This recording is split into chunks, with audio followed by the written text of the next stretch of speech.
the map. Love this setup right now by the Dynasty. Marvel, he's all on his own, but he can just use this pillar. He can be so annoying. He's got the kinetic grasp as well, and he just buys so much time. And he's even going to ult just to keep himself on high ground. He's not really concerned, I think, about the results of this ult.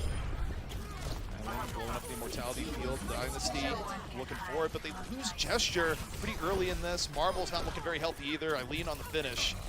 And Dynasty gonna have to go back and reset. But still 2.5 minutes.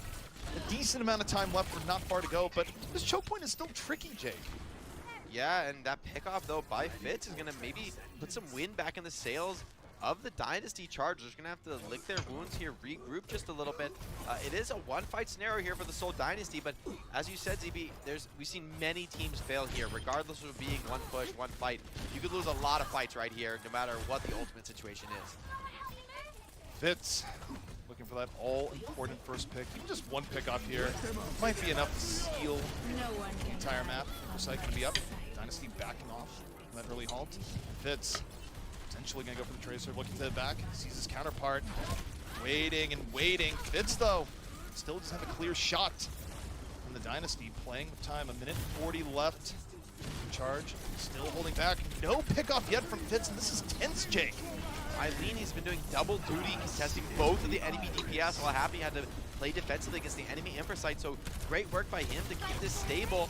Shu does have the Transcendence as well, so they've got the tools they need to stabilize. Fitz or Prophet could open it up, though, and Prophet with a double kill. Oh, but he is turned around, though. Kwong does pick him off. I think it was enough. Prophet has done critical damage to the Charge. Now the Charge, we're going to have to use Transcendence, hope to find something in return. The Dynasty at a numerical advantage, starting to really push the pressure. A minute left. Plenty of time left for the Dynasty, and Rio falls. The Charge in danger. However, the return pickoff, both teams down in a reset. The Charge not quite out of it yet. The Dynasty have to be very careful at the clear, but they lose Bedosen. Eileen was able to get to the back, and now the Charge fighting their way back on in. Amp Matrix down for the Dynasty. A little bit later to the fight, but no one's stopping Eileen. Eileen starting to really run rampant now. Oh, he lives on one. And with 35 seconds left on the clock, this could be Charge coming up 2-0 despite some absolute heroics by Prophet. The spawn advantage proved to be just too significant. Happy that kill on a Gesture. That's exactly the kill you needed in that desperate scenario. Orisa, one of the most dangerous heroes over the course of a long fight. But if she goes down to a Widow headshot, it's easy pickings there holding it off. No one really there to finish off Krong and pull him out from behind the cover that he's playing. And now it's Infrasight as well. Fitz does have a counter, but this is going to favor the defenders. Final opportunity for the Dynasty. Is there any gas left in the tank? Flux out to the back to Krong. Looks pretty meaty. Force out the Immortality field. Now the Charge will go back a little bit. The Transcendence still up and available. Expect Shu to use it soon. Krong getting a little bit of danger. Gesture out of the fight early. Happy looping his way around in the Dynasty. They're down a main tank. They're down Prophet. I'm not sure the Dynasty have much left at this point. Bedosen, late Transcendence. And now the Charge should just be able to roll over. They do. Fitz Marvel out of the fight, and somehow, some way, the Charge bring back Rialto. And Jake, that's just a backbreaker. That's gotta hurt, honestly, especially Prophet. Just complete heroics there. Shuts down both of the enemy DPS. He does pay his life for that. But as you said, going 2 for 1 should have been enough. It could have been enough. But the power that Shu still is hanging on to the Transcendence, that bought them some time. The fact that Krong turned around with a kill and Happy found the Orisa on his own as well. All those things came together to enable the Charge to just cling on by the skin of their teeth. I thought the Flux from Marvel would have been enough to just capture the point, even if you can't get the kills. But it just wasn't quite. And a beautiful hold there on second point by the Charge. They looked down, but they weren't out. And I'm really impressed by that. They made it work on a comp where it seemed that the Dynasty was in full control of. Yeah, this is just so tough if you're a fan of the Dynasty, where this is not a normal, we're down 2 maps. No. This is, if you took a screenshot at various points in map 1 and map 2, you would make it seem like, of course Seoul is up 2-0. Well, they're not. The Dynasty, they're in trouble. We're going to take a quick break. When we come back, some halftime analysis. The Overwatch League is brought to you by T-Mobile.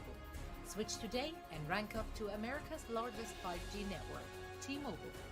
And by State Farm. For auto, home, or renters insurance, like a good neighbor, State Farm is there.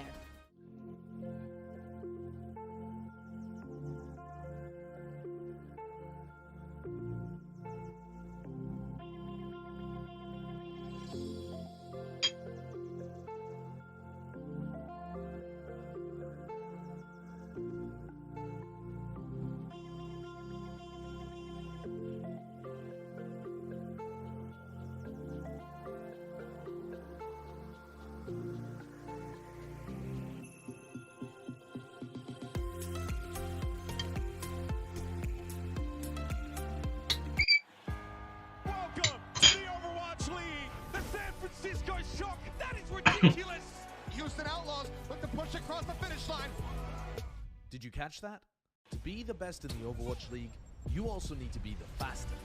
You need timing, reflexes, you need speed. And in Overwatch, you're only as fast as your connection. Xfinity X-Fi, the gamer-grade internet you need to dominate the competition.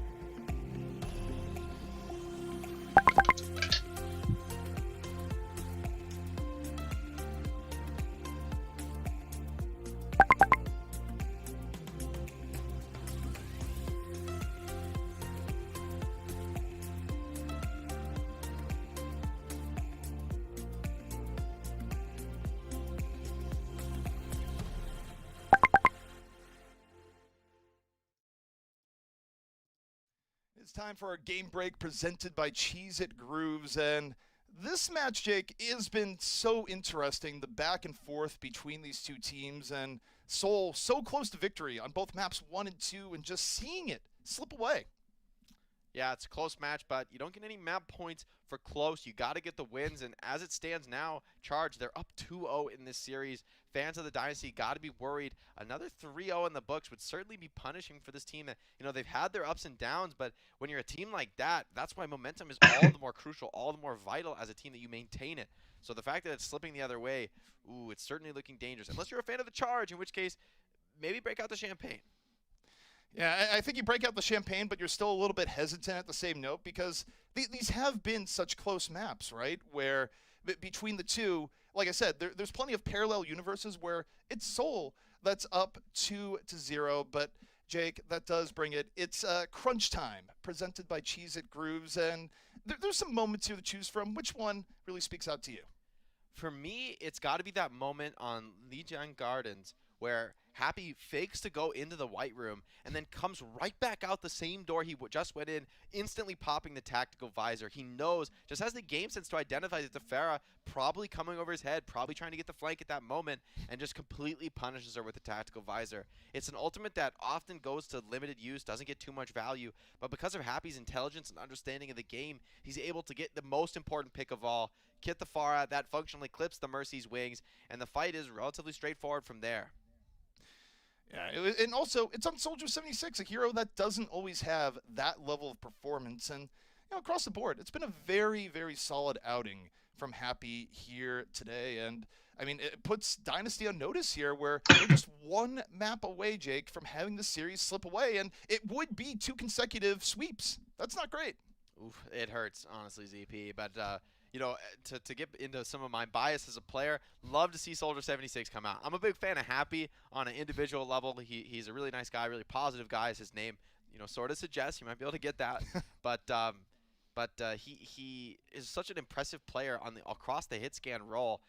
And the fact that he's able to make Soldier work, to me, that's super exciting. I love seeing the hero. I love playing the hero.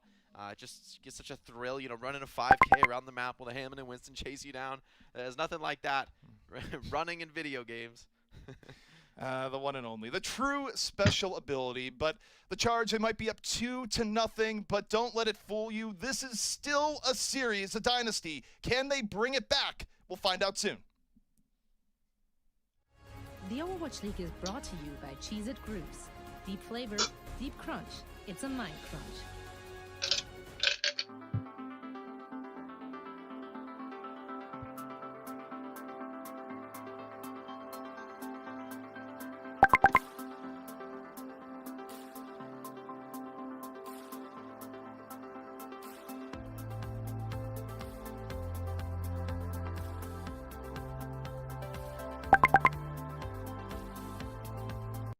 A new moment in wireless has begun. T-Mobile and Sprint are joining forces. By bringing together our 2 networks, T-Mobile will build America's largest and most reliable 5G network with more towers, more engineers, and more coverage. you'll get the best 5G network and the best prices.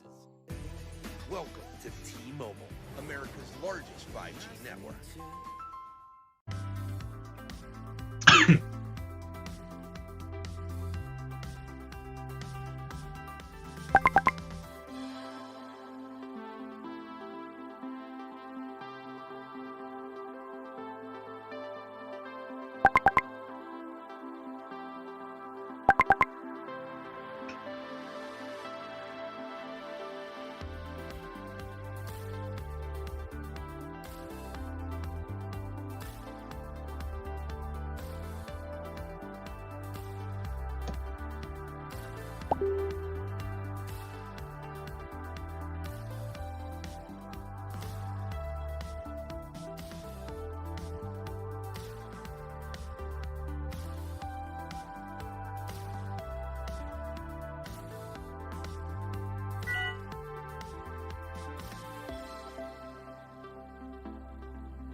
The Overwatch League is brought to you by HyperX. Unleash your style, unleash your fury with HyperX Fury Memory. And by Coca-Cola, the official refreshment of the Overwatch League. The Dynasty down 0-2 after two very close maps. The Charge fighting them every step of the way. And now if the Dynasty are going to bring things back, it all comes down to Blizzard World. Jake, do we expect to see any changes as we move forward?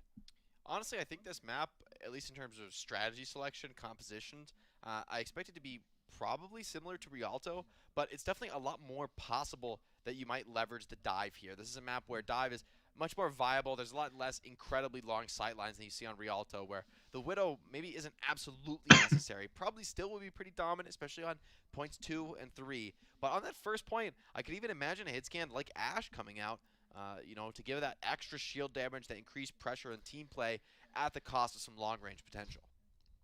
Where have things been going wrong for Seoul here? Where, as noted, it's been very close between the two teams. I mean, arguably a one-fight margin in both maps. But if you were looking at Seoul, you had to give them coaching advice. They reached out to you and they said, Jake, fix our issues. What advice do you give Seoul right now, where they've been so close yet so far? In my mind, ZP, it's been these crucial last fight moments where Seoul change it up when I really think they could just be playing a little bit more consistently. For me, that comes back to first point where, I guess both teams made the same mistake where after a few successful holds on first, both Widows were caught overextending, pushing way too far forward when that extremely passive hold playing close to the back of the map was working great for each of them. Both teams, I think, maybe it was overconfidence, maybe it was just feeling the momentum. They pushed up, it got punished, and that led to the first hold breaking. So, regardless of Charge making the hold on second, I could have seen a world in which Seoul Dynasty, with how strong they looked, that if it's never pushed up, I could easily imagine them making that full hold.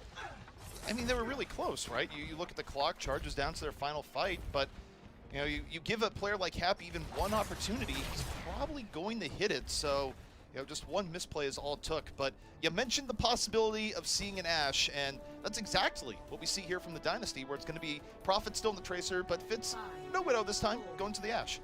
I'm curious to see what DPS Charge roll out with, because we're still seeing this Symmetra, which is probably just going to be it for an opening teleport, get your teammates out just a little bit faster. It is going to be the Tracer and the Widow, so Fitz and Flash is going to be able to do a lot more shield damage, put a lot more pressure on the tanks, but Happy, he has no real long range. There's going to be no one who can take him in that long range. Can he force the long range?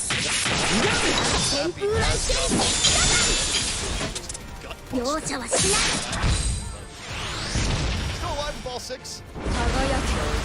Again, it kind of feels like that first pick off. Yeah, he's going to be able to take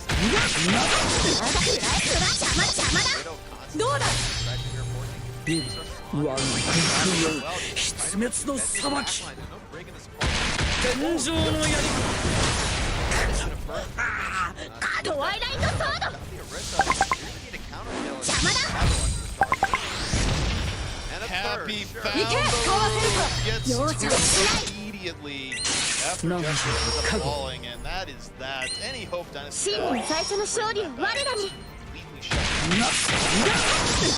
旋風乱戦 I like the idea of the Ashe. I think it's 容 very, 赦 very はしない close roll first. 行けどうだ Yay, when you play against a player い like つ一 Ashe, 発真に決めま you す gotta take the Widow duel, although in this case it も does し not かして go 今 in で favor す of the あ Soul Dynasty. 一気に片付けるぞこれ Lose が邪魔だ your Widowmaker. で There's no player that can replace what 容 Widow 赦はしない He's so sharp with it. He's going for the spawn kill jump shot. 全力でいきましょう Entire map. I mean, he's a player where I'm scared. I think I don't want to be on the other side. I mean, the problem is you can play defensive, but you can't cover everything at once, and that halt almost setting up Happy for greatness there. Happy being a little bit of poke damage, looking to re-solidify. Infrasight up and finds Bedosin! I think that was another hook shot, Jake. Ooh, 1v1 is close here on the Tracer duel. Eileen tries to get the pulse bomb, going for that BM stick. Does not connect though, and once again, on Happy's shoulder, see if he can make something happen here, open things up. But we're in a last fight territory. Soul Dynasty, they need to answer this quickly or they're going to be on third point. Yeah, this is tough, and oh, the Immortality Field! Just when you think you have him dead to rights. You know, not quite. I mean, Happy still hit the headshot in that moment. I mean, come on. Any Widow players watching at home, you can't pretend like you're going to hit that shot. That's what I mean, Happy, if you're he's made of something different than the rest of us. If you're watching at home and this is a normal ladder player, you're bringing things down to 0.25 is what you're doing. But no, he is just that good. It's the power of the Overwatch League, man. Someone's going to take your head off you exposed for 1 second. The Amplification Matrix well placed by the Soul Dynasty. That's going to send Charge running straight back into their hole, which is the opening that Fitz was looking for. He does shut down Chara. And now we'll see if Dynasty can clean up. They're going to try and move forward with their tanks and finish off these backline kills. Fitz looking for it right now. It's Fitz and Prophet together, and who saw the rewind. Not a problem in the least, but this is the breather the Dynasty were looking for at the very least, because the Charge were very quick. And oh, Fitz coming in here from the back. Happy already down, and I like the pressure coming in. Chara's back, gonna turn it around for 1 and a second. Ooh, Chara looking clean on the BAP though. Both DPS down. Who's the DPS now, Chara says. But still gonna probably be a reset of the momentum. Soul Dynasty, they're gonna be able to get back out and take position with Marvel holding down the siege tank position. I absolutely love this position on the map. Big old siege tank. If you were playing StarCraft, that would be a great spot to put a siege tank. Right there on the high ground, coverage of the whole map. Beautiful. It Terran, definitely, I love it. It fits with the theme. Don't really like the prophecy that you're a Terran player. Never really knew that. But ooh, Fitz takes down Eileen. Clean stuff from Fitz, and the Charge now going to be working with a lot less pressure unless Happy can equalize here and now. Yeah, we'll see, but this is a tough spot to be Widow. I mean, Fitz has full control of the map right now. He can go wherever he wants. Happy, he has to be so cautious taking these peeks. And ooh, just barely spots Fitz, but you see Fitz, he's already on the reposition game, already going to be in a different spot. And back to the card push for the Charge. It's such a delicate dance here as both Widows trying to find that opening position. Well, Prophet, Pulse Bomb's ready. Prophet's going for a longer setup right now. I mean, progress-wise, they have the opportunity. Oh, Happy gets taken down. Fitz putting Dynasty on the power play, 6 on 5. Shu trying to equalize, but guess what? Prophet got to Krog in the back. And the Dynasty in full control. It's going to be the Charge. Run back. It seems to me that Fitz has learned his lesson. We'll see if he's going to be able to keep it up for the long fight, but he's playing so defensively here against Happy, just not giving Happy the openings that he needs. And on the defense, this means that Fitz, he's also holding on to his Infrasight. Instead of popping it early and getting a decisive advantage, he just has confidence that he can win the duel when it's even. But if he ever commits the Infrasight, then Happy would have a moment of his own advantage when the pendulum swings back. This way, he could just match the Infrasight, maintain that defender's advantage in the status quo. A little bit of mutually assured destruction, and there it is, right there. Happy and Fitz, both Infrasight at the same time, maintaining Widow equality between both teams, and now Kron coming back here for a little bit of poke damage, but the Dynasty not really giving much, if anything, up. And here comes Prophet, was setting up for the flank, but gets spotted. Might not keep him back for long, though, where he just stays back for a moment. Just trying to challenge and trade in the flank, get some of that map control and scouting, crucially scouting for his teammates, getting eyes on those enemy DPS so they don't sneak up on his vulnerable backline. Now he's off to the card, and Leo does find Gesture, and Ooh, Prophet, he wants to find a stick, but that immortality field's still available. Prophet being kept in check to the back. Eileen in hot pursuit. The charge up 1. They had an opportunity to be now 20 seconds left remaining. Dynasty, though, still with options to come back into this fight. Prophet still waiting and waiting under heavy, heavy pressure. Shooting the other side. Happy connects! Finds Toby. The charge in an even better spot. Marvel, though. Flux waiting for it. Krong takes down Fitz. The charge still in a big advantage. And the Dynasty don't get anything here. Rio doing a great job just being such a nuisance on this Orisa. This is what makes this hero so devastating. He can just contest the objective, and there's really no hero in the game that can properly fight an Orisa one-on-one. So you see Prophet is forced to just hold the cart as a defender, but he can't really be a threat on the Orisa. He's pretty much just a fly in the ointment trying to annoy her, poke and prod at her, maybe charge a pulse bomb, but there's no way you're actually going to kill this Orisa. You need some sort of huge damage burst to accomplish that. So great work by Rio, and Juster switching over to the Hammond in desperation gets punished. Now we have another instance to add to the list of the Dynasty. Very close to being able to put the charge away, and you get to a final fight on a point, and once more they can't deliver the goods. Happy has a great opportunity. Oh, the shot you think Happy's going to hit, he misses. Well, doesn't get a headshot at any rate. Prophet got you, both teams down to Zen. Happy, meanwhile, gets a little bit of redemption, takes down Toby in the charge, coming in hot. Prophet, no cooldowns. He's in a dangerous spot here, trying to just barely escape with his life, but now he's a non-factor. He's not really helping in the fight too much. Does assist Juster in taking down Happy, but he's still running for the hills, which means full control of the map right now for the charge, despite losing Happy. Well, Happy got revenge from the grave there for Widow Mine, and the charge still battling this back pretty well. Not just evenly, but coming out ahead. The Dynasty getting forced back, and Jake, they have to give up a little bit more room while waiting for a full 6, but Eileen, Pulse Bomb, is ready to go. Stays away from the rock, waiting and waiting for the opportunity to go in. Now here we go. Pulse Bomb comes in. It's eaten! Marvel immediately eating it up. It still might not be enough to save the Dynasty as Gesture goes down. Nice work by Marvel there. Intelligent usage of the kinetic grasp, but now he gets slammed into the floor by Krong, and Charge has full control now, able to get the map, get the 3-0, get that cap acquired. We'll see if they're able to accomplish the 3-0 in the series, as many teams EP fail to finish Blizzard World. It's not easy, and many teams will get held at point B just because the spawn advantage for the defenders on point B, it's quite significant. I mean, it's why the Dynasty were able to re-solidify even when Charge was looking to get momentum early on in point B. And you take a look at this, this is just tough now for the Dynasty, where the previous maps, the Dynasty, were really ahead and saw it slip away at the end, and we saw a little bit about this mid-defense, but now they have to put together a good attack, Jake, and I feel like it's going to be difficult. This guy is so good. I can't help but laugh. I mean, he hits some shots that if I was on the other team, I'd just be like, all right, whatever. I mean, if the Widow hits that shot, I'm going to die. Like, you know, there's certain types of shots you just can't play around ZP. Like, you can't just hide from the Widow all day. You've got to challenge her at some point. But when Happy's just connecting with the head, then it's pretty dangerous. Now we get to see what sort of magic Happy can work on the Ashe. We've seen the Soldier, we've seen the Widow. Something tells me he's pretty good at all the hit scan characters, ZP.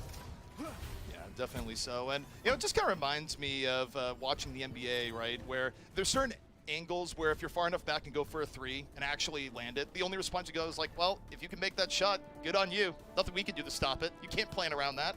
And that is the feeling that kind of gets channeled a little bit when watching Happy play.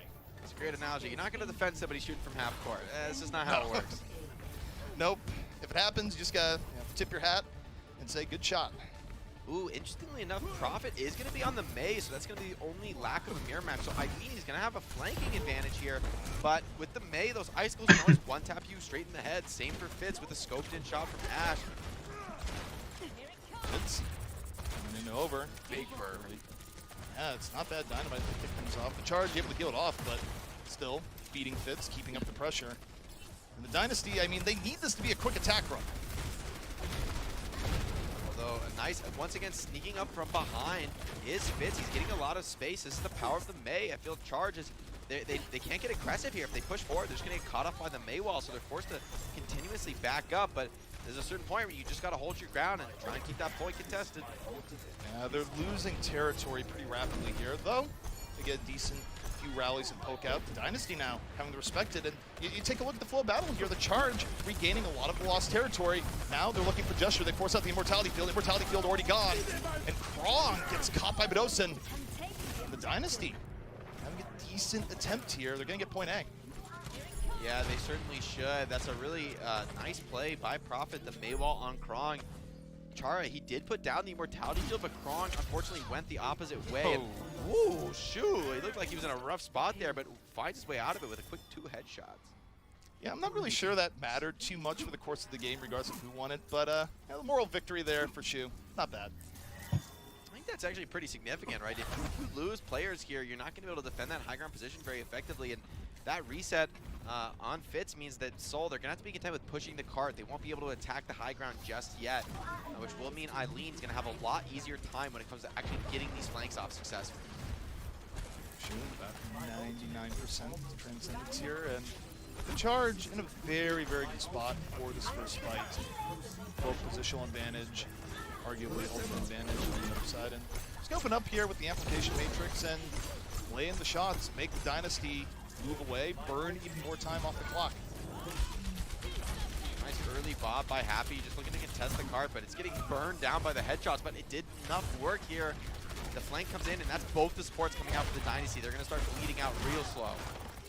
Interestingly enough, even as the Dynasty was losing that fight pretty decisively, they got a lot of payload progress where, you know, a small victory there, but could be important as you look into the next push, where the Charge decide, okay, we don't care about the payload, we're going to finish the fight.